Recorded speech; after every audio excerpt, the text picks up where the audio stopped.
Good morning, family of Fast. Matt Mosman, the Chief Endurance Officer over at EndurElite. Have you ever wondered when you run or cycle in the dark that it feels like you're moving a lot faster, that you may be working just a little bit harder, but when you get back and you check your GPS, that's just not the case? Well, there's a perfectly good explanation for this, and it has to do with something called optic flow.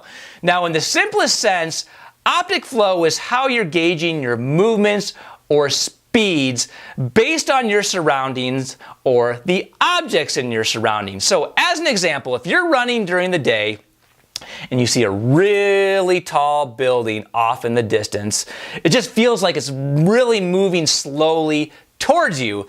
And then on the other hand, if you're running in the dark, you can't see a lot around you, and then an object pops out of nowhere, it feels like you're just moving fast and blowing right past it, hauling balls. So in both those scenarios, that is optic flow.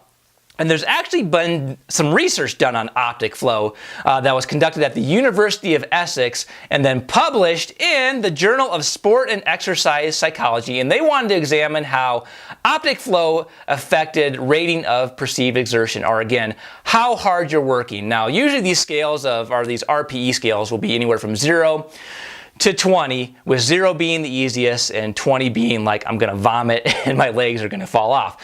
So for this research study, the scientists took 15 elite level cyclists and had them perform 4 different 20-kilometer time trials on a bike.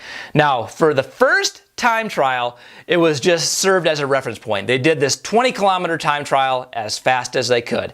Now, here's where it gets interesting. For the next 3 20-kilometer time trials, they put the cyclists in front of a projection screen with like a cycling course.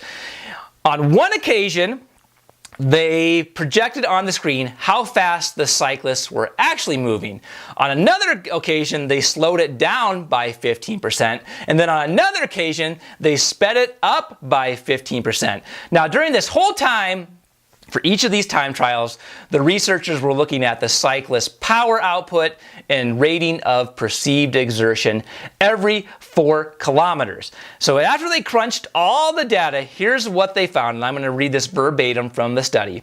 Even though there was no difference in heart rate or cadence between each of the time trials, the cyclists underestimated their exertion when the scenery was going by 15% slower than when the scenery was going by more quickly, or in proportion to their speeds. So in other words, the cyclists didn't really feel like they were working as hard when the scenery was going by slowly.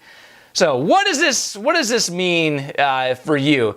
Well, at nighttime when you're running and again an object pops out of nowhere, it all again has to do with optic flow. That's why it feels like you're running faster, because you don't have the whole visual of all your surroundings and objects off in the distance compared to when you're running during the daytimes. So it's gonna feel like you're working harder and running faster even if you're not. So what's really the take home? Well, the dark is really messing with your ability to properly gauge your speed and intensity is what it comes down to. Even if it feels like you're moving fast, you probably really aren't, all based on this thing called optic flow. So that is all I have for today, my endurance friends. If you have a buddy that runs or cycles during the dark and he's like, man, I was hauling, please share this video with them and say, sorry to be a party pooper, but that's not the case. If you want other videos like this on endurance training, nutrition, supplementation, other random musings, busting the BS, subscribe to the EndurElite YouTube channel or head on over to the EndurElite blog at www.endurelite.com. Get social with us on Instagram and the Family of Fast Facebook page. And until next time, my endurance friends, stay fueled, stay focused, stay fast, and stay informed.